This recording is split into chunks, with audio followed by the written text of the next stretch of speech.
What is going on, everyone? Thank you all for watching my video today. Super Bowl 57 is officially set in stone. It will be the Philadelphia Eagles versus the Kansas City Chiefs. And I was definitely disappointed by the Eagles 49ers game. I thought that was going to be a lot more competitive.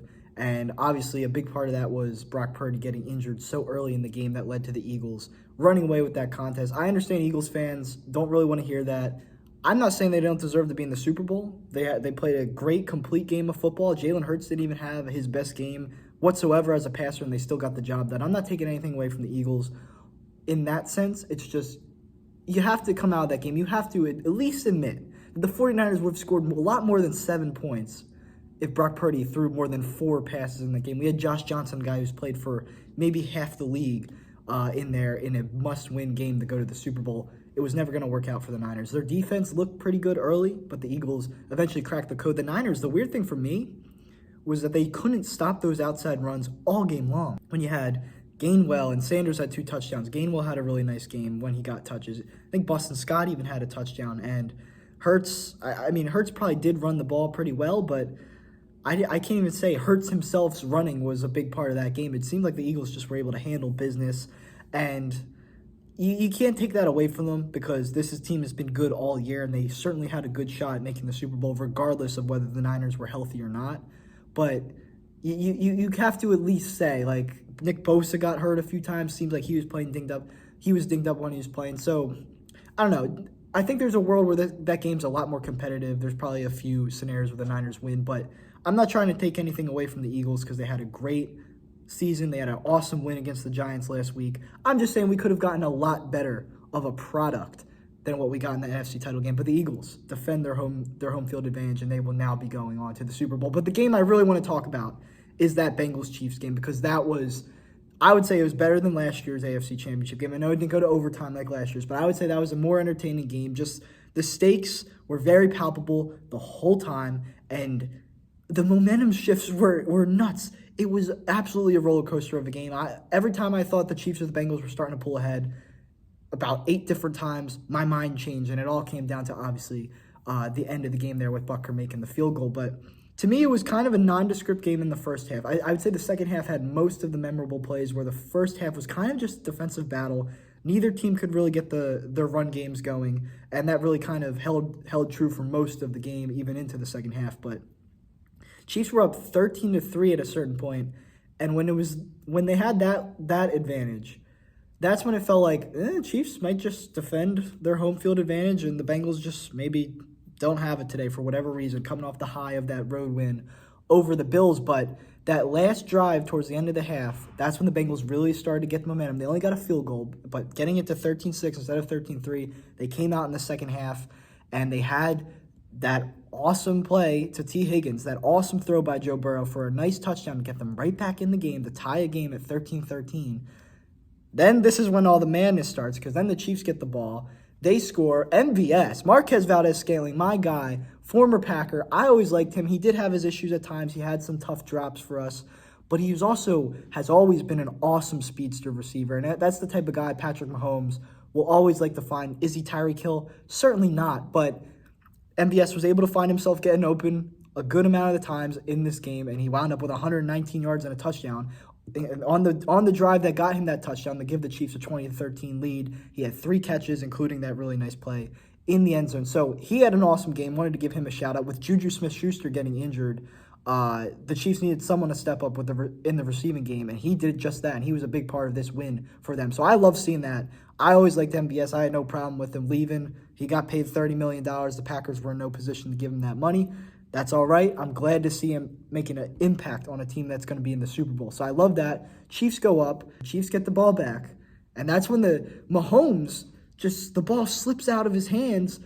I guess this is what he gets for always just these shovel passes and just slinging things around. He just dropped the ball, basically. It slipped out of his hands. Bengals get the fumble recovery. Sam Hubbard, once again, after he got the fumble recovery in the Ravens game, took it for the touchdown. He gets the fumble recovery here.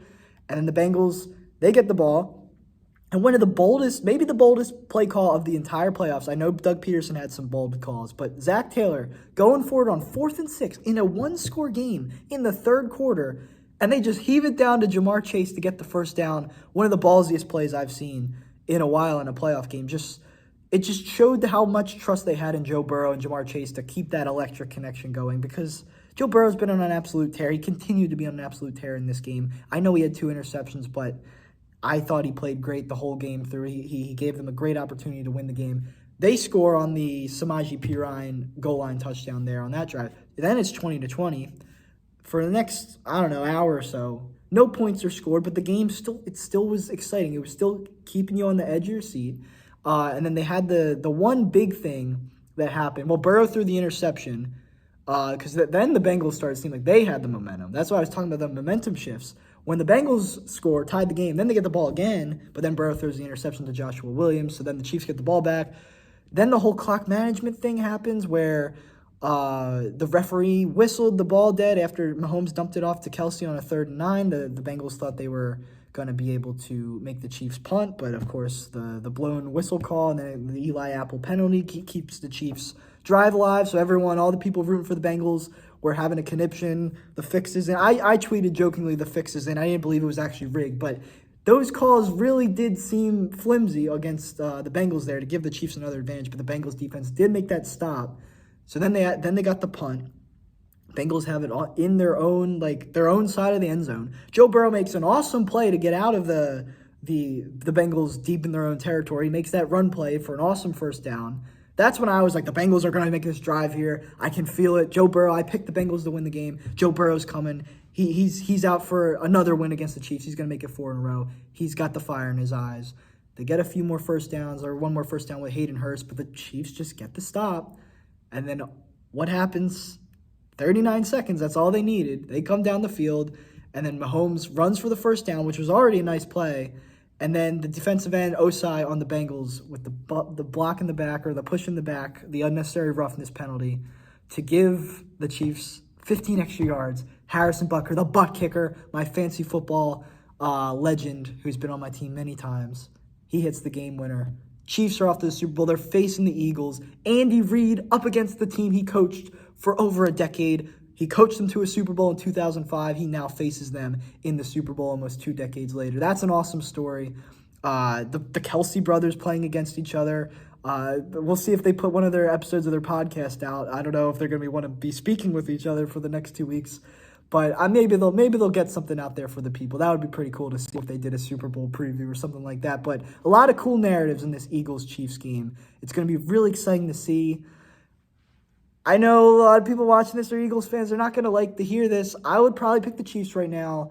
It's going to be a very good game. That's what I think. But you guys can rub it in my face if the Eagles win. I have no problem with that. But I don't know. The Bengals-Chiefs game was definitely one of the better AFC Championship games I can remember. Obviously, Bills-Chiefs last year was a round 2 game. So I would say I would put this AFC title game up there with some of the better ones we've seen. I mean, that Chiefs-Patriots one was pretty good, although the result of with the Chiefs losing sucked. But, yeah, just an awesome game. The stakes were there the whole time. I was enjoying it thoroughly. That's what playoff football is supposed to be. That's the atmosphere that's supposed to happen. I wanted it from Bills Bengals last week. I wanted it from Eagles Niners today. We didn't get it, but at least we got this game. And I think everyone will look back on this game very favorably. I think that's an absolute classic game that everyone will remember. So looking at the Super Bowl, I'll probably save a Super Bowl preview video for maybe in the future, but just my tentative early thoughts, I think the Chiefs will win, especially if Mahomes gets that ankle 100% healthy, which hopefully he will by that point. I will say the Eagles, when it comes to that Chiefs run game, while the Eagles aren't always great at stopping the run, CMC did pretty good against them in the Niners-Eagles game today. Pacheco and McKinnon, I don't know, that Eagles front seven should be able to stop the run. So that would be big if the Chiefs once again can't really get a run game going like they did today. The battle in the trenches, though, this is, I would say, the 2 best offensive lines in the league are colliding in this Super Bowl. Plus, you got the Eagles, who have an awesome defensive line. And the Chiefs D-line is very underrated. I mean, we saw Chris Jones, Frank Clark, the rookie Karlaftis. Those guys have been awesome all season. For whatever reason, those guys, Chris Jones especially, deserves to be a lot more of a household name than he is. He's a great player. The 2 D-lines and the 2 O-lines on these 2 teams are among the best in the entire league. And I think the battle in the trenches is going to be really interesting in this Super Bowl. It's probably going to be what decides it.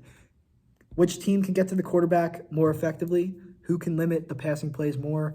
Obviously, the Eagles don't need to worry about that as much with their run game, but I don't know. If the Chiefs can take Hurts's passing ability out like the Niners did today, I think they're going to be able to win. So I'm going to go with the Chiefs in a narrow victory in the Super Bowl, but there's still 2 weeks, so maybe I'll change my tune. But that's all I got to say for now. I'm very excited for this Super Bowl.